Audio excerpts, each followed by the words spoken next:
E aí pessoal, aqui é o Ícaro e esse é o canal Mátesis, e nesse vídeo aqui a gente vai estar fazendo um vídeo de reação ao vídeo do Henry Bugalho, né, em que ele apresenta ali algumas críticas ao último seriado da Brasil Paralelo sobre a sétima arte, sobre o cinema. Né? E nesse vídeo o Henry Bugalho tenta apresentar duas críticas ali que ele considera centrais para analisar ali esse seriado da Brasil Paralelo, né?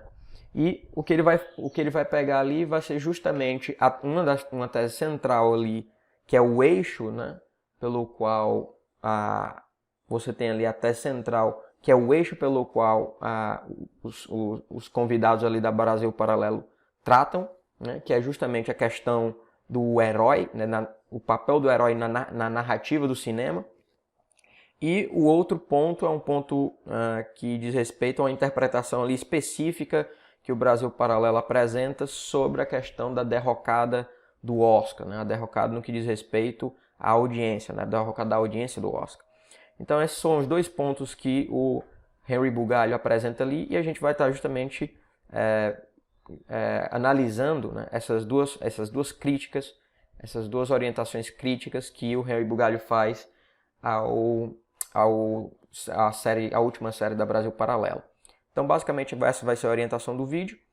Se você não for inscrito, se inscreva no canal, curta, compartilhe, divulgue aí nas redes sociais. Qualquer consideração que você queira fazer aqui sobre o vídeo, deixe aí nos comentários as suas considerações. Sugestões também seriam bem-vindas. E, basicamente, essa é a orientação do vídeo, né? E vamos lá para o vídeo.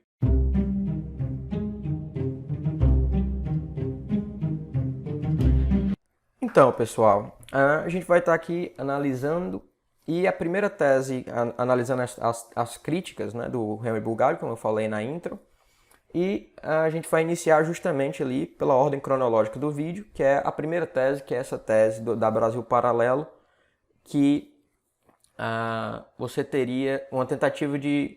Na verdade, essa nem é uma tese da Brasil Paralelo, né? Ele simplesmente joga isso ali no começo do vídeo, e é uma coisa completamente marginal para a ordem da série, né? Uma coisa simplesmente jogada ali que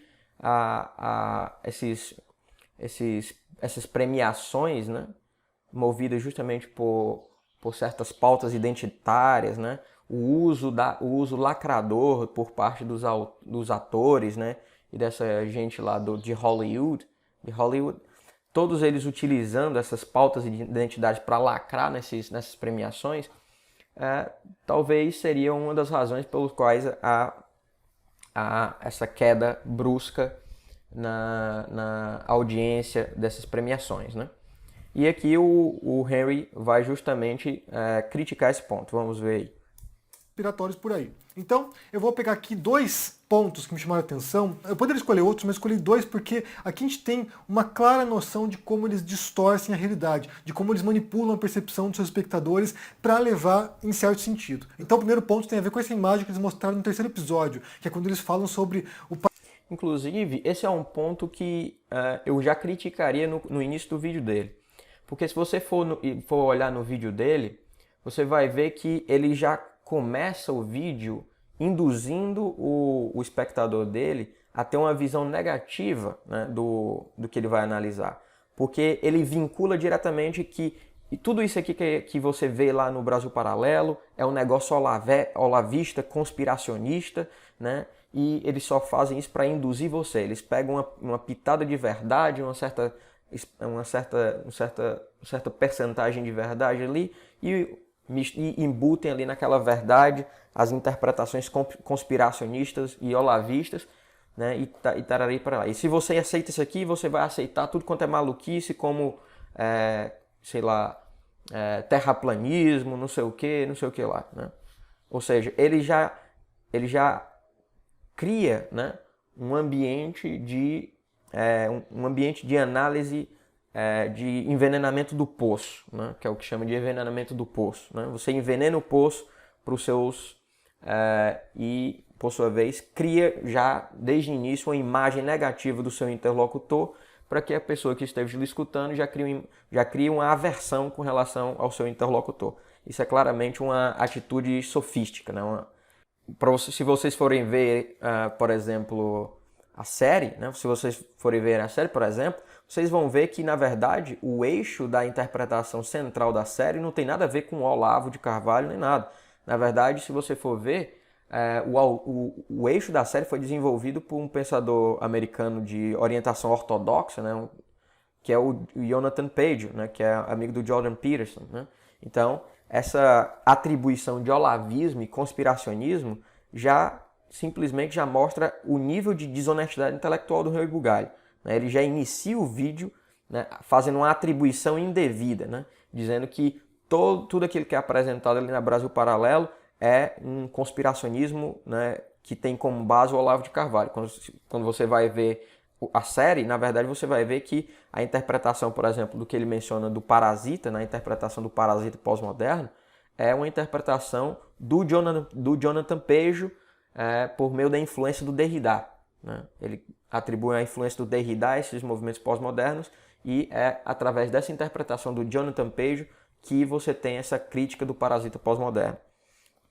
Mas aí é outra história, já é uma questão bem mais ampla. Mas vamos ver a crítica aqui do Henry sobre essa questão específica da premiação do Oscar. Parasitismo pós-moderno, né? Como as esquerdas, né, os progressistas, eles vão infiltrando ideias progressistas na cabeça dos espectadores através dos filmes e manipulando a percepção das pessoas. E daí eles mostram esse gráfico aqui, mostrando a queda na audiência do Oscar, ou seja, a maior premiação do cinema, e ano após ano você tem uma queda na audiência. E daí eles atribuem isso, né, eles vão jogando essa ideia ao longo desse último episódio, que há um desgaste no espectador em relação à lacração. Ou seja, o espectador do cinema não aguenta mais a lacração da esquerda. O espectador de cinema não consegue mais assistir o Oscar porque sempre tem discursos politizados, uma ultrapolitização dos filmes e das causas sociais, e ninguém aguenta mais ouvir essa ladainha. E daí ele joga essa ideia mostrando esse gráfico. Para responder a isso, né, para a gente entender se a queda na audiência do Oscar tem relação direta com a lacração, se tem a ver com esse desgaste, né, da audiência que não aguenta mais ouvir baboseiras de esquerda, para a gente entender se tem alguma relação, eu vou mostrar para vocês aqui outros gráficos para a gente poder perceber um padrão. Vamos ver aqui, tentar entender o que está acontecendo no mundo, né, se tem a ver com o progressismo, né? A agenda progressista, comunista, marxista, o marxismo cultural querendo dominar a mente dos jovens e da população mundial. Então aqui tem um outro gráfico mostrando aqui a audiência de vários shows de premiação. Então você tem, primeiro aqui em amarelo, o Oscar, Academy Awards. Em outra cor aqui, em segundo lugar, você tem um pouco mais escuro aqui em preto, o Grammy. Aqui ele vai apresentar alguns dados, né, que vão justamente nessa mesma orientação do gráfico lá do Brasil Paralelo, mas ele apresenta outros dados, né? Eu vou passar aqui um pouco mais. Tem caído a audiência. Por quê? A gente encontra também essa lacração no Grammy Awards? Talvez. A gente fala de... Que ele apresenta outras premiações, como do Grammy Awards, do VMA, né? Que também são premiações que normalmente são orientadas por essa agenda progressista, só que no lado musical, né? Principalmente por volta da MTV, né? Então, isso não faz muito sentido. Mas tem um ponto que ele considera bastante interessante, que eu julgo bastante interessante, que é esse aqui. 7, é de 2011 e 2017, que tem a ver com as tendências de espectadores de televisão. E aqui mostra as horas assistidas, né, que tem a ver com horas. Mas você percebe que de 2011 até 2017, em todas as faixas etárias, talvez a faixa etária mais idosa, né, 65 anos, que ainda continua assistindo, mas em todas as faixas etárias você vê uma leve redução do hábito de consumo, de horas assistidas de televisão, mas principalmente nos mais jovens. Então esse é o primeiro dado que justamente não confirma a suposta hipótese da Brasil Paralelo, né, que é justamente... aqui você tem justamente que a hipótese que o Henry Bugalho vai querer defender é justamente que não se trata, né, em primeiro lugar, a hipótese lá não é uma boa hipótese, né, a hipótese lá do Brasil Paralelo, que seria a hipótese de que a queda da audiência dessas premiações lacradoras seria devido justamente a essa agenda identitária lacradora, né? O que ele vai mostrar justamente é que há outras hipóteses muito mais prováveis, né, no que diz respeito para explicar esse fenômeno, né, esse fenômeno que é dessa queda brusca da audiência dessas premiações. O que ele vai apresentar justamente são uma série de fatores. Por exemplo, nesse caso aqui desse gráfico, né, seria uma confirmação de uma hipótese, por exemplo, de que um fator seria justamente que as pessoas estão deixando de assistir televisão, né? Simplesmente isso, né? Com a exceção talvez simplesmente desse público mais velho, né? Acima de 65 anos, você tem uma certa estabilidade, mas as pessoas de 35, 49, 25, 34 e principalmente os de 18 a 24 têm tendo uma queda brusca, né? Então, o que ele vai mostrar justamente com esse dado aqui é justamente que uma explicação muito mais provável é justamente que simplesmente as pessoas estão deixando de assistir televisão de forma geral e não especificamente com relação às premiações. Jovens já não estão assistindo mais televisão tanto quanto assistiam. Aqui tem outro gráfico interessante aqui mostrando o número de espectadores na final da NBA, ou seja, jogos de basquete. Você percebe que em outros anos aqui tinha bons números, um número quase estável. Em 2008 houve uma queda, 2010 subiu de novo, 2016 teve uma grande subida aqui e depois caiu. 2018 caiu e 2020 despencou. E a gente pode entender depois por que despencou em 2020. Mas você percebe que houve queda também nos espectadores da NBA.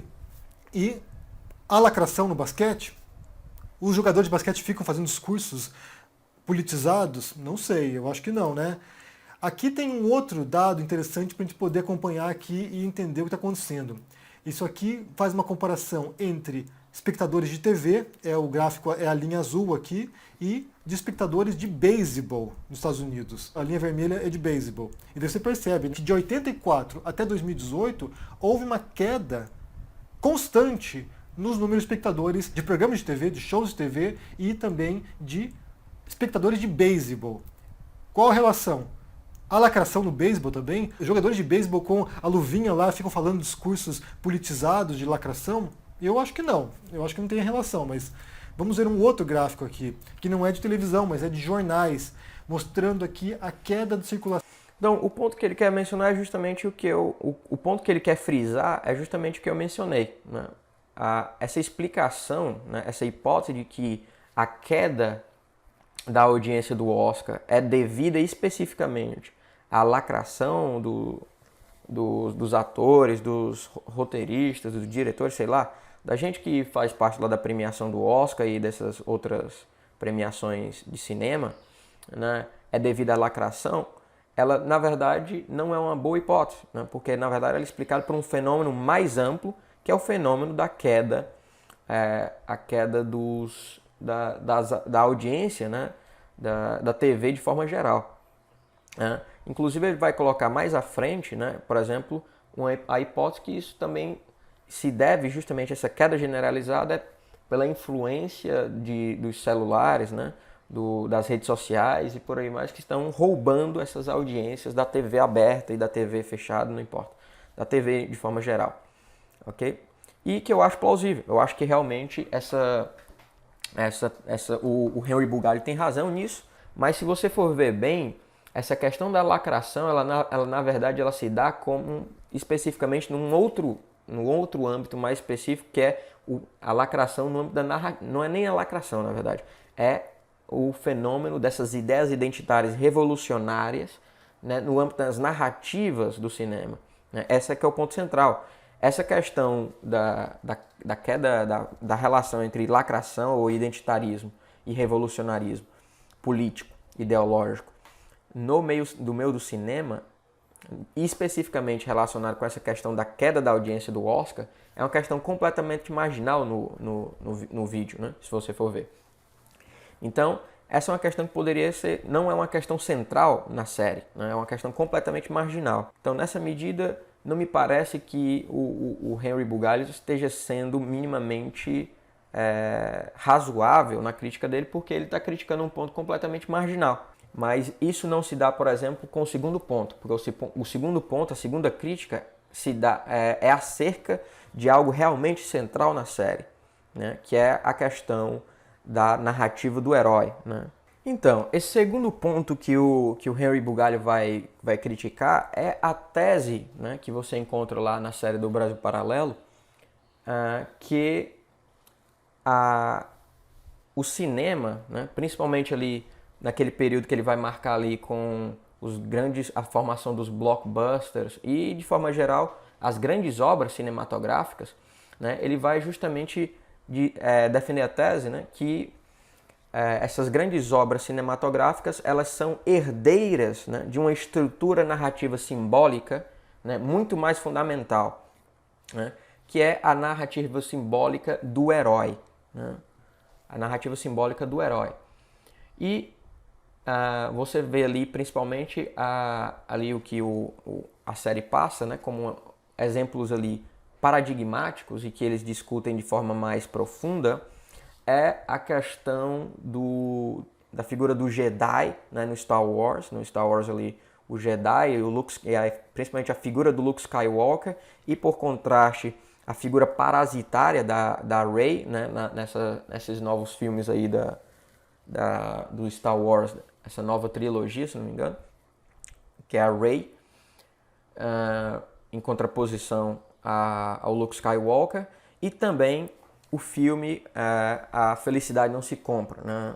It's a Wonderful Life, que é um filme clássico, né? E que eu gosto muito, inclusive.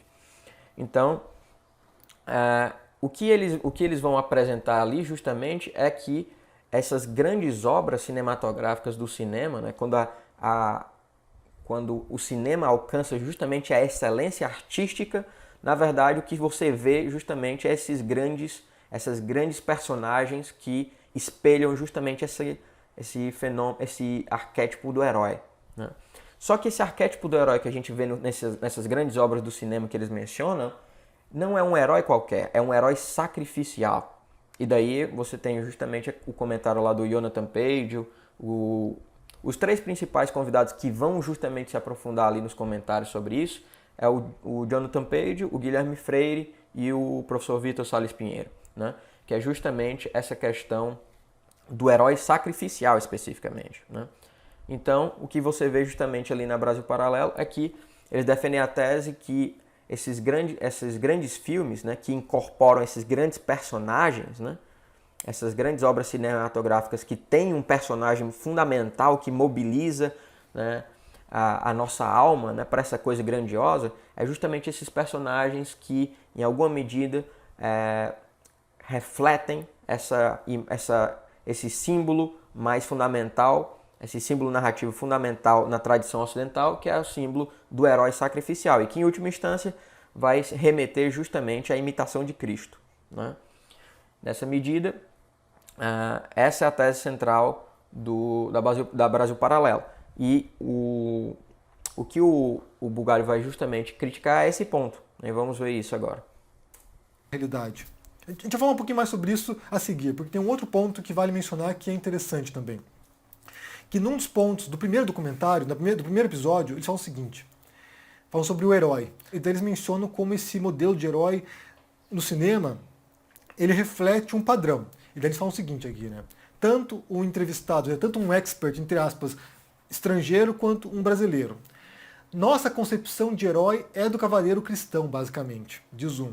E daí o outro, né, fala o seguinte, e daí pra gente o herói, essa pessoa grandiosa, que usa essa grandeza em nome do bem, isso é típico da cultura cristã. Ele está imitando o Cristo. O herói é uma imitação do Cristo. E essa é uma distorção tão grande, porque, sinceramente, pouquinho antes disso, minutos antes de falar isso, eles haviam falado sobre esse padrão da narrativa do cinema que adota aquilo que se chama, né, tradicionalmente de jornada do herói. E eles mencionam o trabalho de Joseph Campbell. Joseph Campbell, ele trabalhava com narrativas, ele estudava as narrativas mitológicas. E ele é autor de alguns livros que são seminais, né, que está pré-determinado, de certo modo, não é extraordinário. Que o modo como a gente relata e cria os heróis e cria as aventuras é um modelo, é um padrão que está pré-determinado, de certo modo, nas mais distintas culturas. Se trata de um padrão universal. Então, quando Campbell mostra isso, e eles citam o Campbell como uma referência, quando Campbell fala sobre essas narrativas, ele fala de padrões universais. E basta pensar que o Campbell ele também adota uma visão junguiana, ou seja, de arquétipos, né, de padrões mentais dos seres humanos. Então, o trabalho do Campbell é justamente o oposto do que estão dizendo. Eles estão confundindo a consequência com a causa. O padrão do herói e o padrão de histórias que a gente conta, incluindo a cristã, incluindo a história de Jesus, está calcada num padrão narrativo, mitológico, anterior a isso. A própria história de Jesus, e muitos acreditam que, na verdade, a história de Jesus ela é um mito solar, ou seja, ela não aconteceu realmente, ela é mitológica, e eu discordo disso. Eu acredito que de fato a história de Jesus aconteceu. Talvez a gente não saiba os elementos concretos, sabe, ponto a ponto do que aconteceu, mas a história de Jesus aconteceu, claro, descontando os feitos extraordinários, mas a própria narrativa de Jesus, da carreira dele, de morte e ressurreição, estaria refletindo. Aqui ele vai se deter em uma série de em coisas marginais, mas o ponto central aqui da objeção do Henry Bugalho, para você que não pegou, é basicamente o seguinte. Olha, a tese da Brasil Paralelo é que esse conteúdo simbólico fundamental que está por trás das narrativas cinematográficas, né, que é essa questão do mito do herói, a mitologia heróica, na verdade, ela não tem essa vinculação que essa gente está dizendo, que é essa vinculação da imitação de Cristo. Né? Na verdade, ela é pré-cristã, né? Ela é pagã. E, portanto, essa gente está simplesmente enviesando você, né, até essa orientação tendo essa orientação positiva com o cristianismo. Inclusive, a referência que ele cita do Joseph Campbell atesta isso. Então, essa é basicamente a crítica do Henry Bugalho. Né? Na verdade, estão deturpando a tese, inclusive a referência que eles citam apoiam o que eu estou dizendo. Só que o que o Henry Bugalho faz aqui é uma coisa que, se você assiste os vídeos dele, você vai ver justamente que é uma coisa extremamente constante quando ele está criticando alguém, que é a distorção proposital, a distorção intencional da tese do sujeito para que ele possa criticar um espantalho. Né? Ele, na maioria dos vídeos, não, em todos os vídeos, sem exceção, que eu vi do Henry Bugalho criticando alguém, ele distorce a tese do sujeito, né? Ele distorce a tese da pessoa que ele está criticando, né? E cria justamente, faz aquilo que eu já mencionei no início do vídeo, que é você cria uma aversão emocional com relação ao interlocutor que ele está criticando, né? Ou seja, tem uma atitude claramente sofística com relação ao interlocutor. Então, por que essa argumentação do Henry Bugalho ela é sofística e tem justamente essa coisa do straw man, né, do espantalho? É justamente porque em nenhum momento, né, na verdade, em nenhum momento não. Na verdade, se você for assistir a série lá do Brasil Paralelo, coisa que eu fiz, né, para fazer esse vídeo, você vai ver justamente que os comentadores lá da Brasil Paralelo, o Jonathan Page, principalmente, o Vitor Salles Pinheiro e o Guilherme Freire, eles fazem questão de fazer justamente essa distinção entre o herói cristão e o herói pagão. Né? Por exemplo, se eu não me engano, tem uma parte que é o Vitor Salles Pinheiro, ele justamente faz questão de fazer essa contraposição entre Aquiles e esse herói sacrificial, né? Que tem justamente essa orientação da imitação de Cristo. Por exemplo, contrapondo o herói que você encontra lá no It's a Wonderful Life, na Felicidade Não Se Compra, lá, do George Bailey, né? Que é um cara que se sacrifica, né? Sacrifica todos os seus sonhos, né? Para ter uma vida simples, mas que muda a vida de todas as pessoas pelo menos da maioria das pessoas da sociedade, né? E também o Luke Skywalker, né? Que é o sujeito que, no ato fundamental lá dele, com relação ao seu antagonista fundamental, que é o Darth Vader, ele tem um ato de compaixão. Né? Ao invés de matar o Darth Vader, ele tem um ato de compaixão e não mata o Darth Vader. Né? E justamente, na verdade, ele abre, né, naquele mesmo ato, né, com essa atitude de amor abundante, ele justamente permite a redenção do Darth Vader. Ou seja, claramente aqui você não tem um herói. Aquiles, como o próprio Vitor, se eu não me engano, fala lá no vídeo, né, é uma coisa, seria impensável, por exemplo, na Ilíada, né? Para quem leu a Ilíada, sabe que o Aquiles tem uma atitude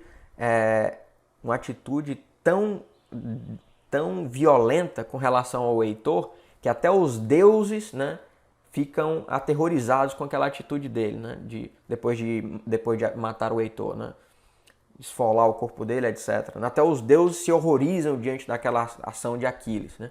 Mas aquilo, né, é o normal para o herói grego, né, é justamente o espólio da sua vitória, né.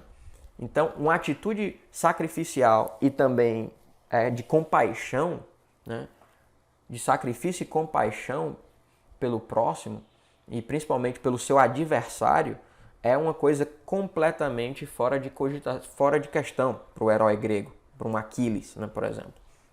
Então, eles fazem questão de fazer essa diferenciação. Então, quando o Henry Bugalho ele diz justamente que essa leitura deles é completamente falsa, né, porque na verdade esse herói, essa mitologia heróica, ela na verdade ela é pré-cristã, ele está simplesmente falsificando a tese do pessoal do Brasil Paralelo, porque eles fazem questão de fazer uma distinção entre esse herói sacrificial, essa mitologia heróica sacrificial.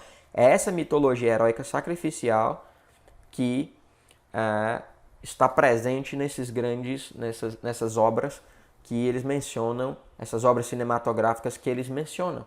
Não é o herói em geral, não é o herói em geral, né?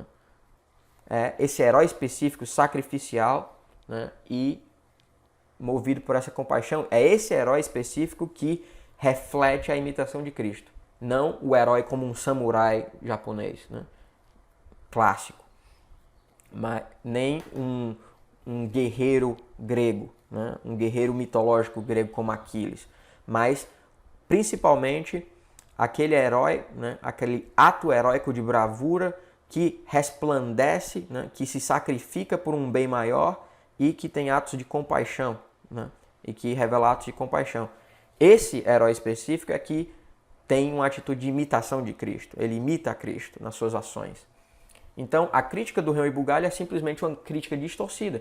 Ela não está criticando a tese do Brasil Paralelo, ela está criticando um espantalho, né, e esse espantalho é que ele critica e sai como o peito inflado, como o vencedor gostosão argumentativo, né? O gostosão argumentativo. Só que a verdade é que isso é simplesmente um ato cinematográfico, é sempre um ato cênico, porque ele não está criticando a tese do Brasil Paralelo, ele está criticando uma tese que ele distorceu e depois criticou. A tese do Brasil Paralelo não é a tese que ele critica, mas essa é justamente o que eu acabei de explicar. Então a gente vê claramente aqui, mais uma vez, uma atitude de desonestidade intelectual por parte do Henry Bugalho nas suas críticas, né? Então, basicamente essas eram as considerações do vídeo. Se você gostou aí, se inscreva no canal, né? Curta, compartilhe, ative aí a sinetinha, né? Qualquer consideração que você queira aí acrescentar às considerações do vídeo aqui, deixe aí nos comentários e até mais.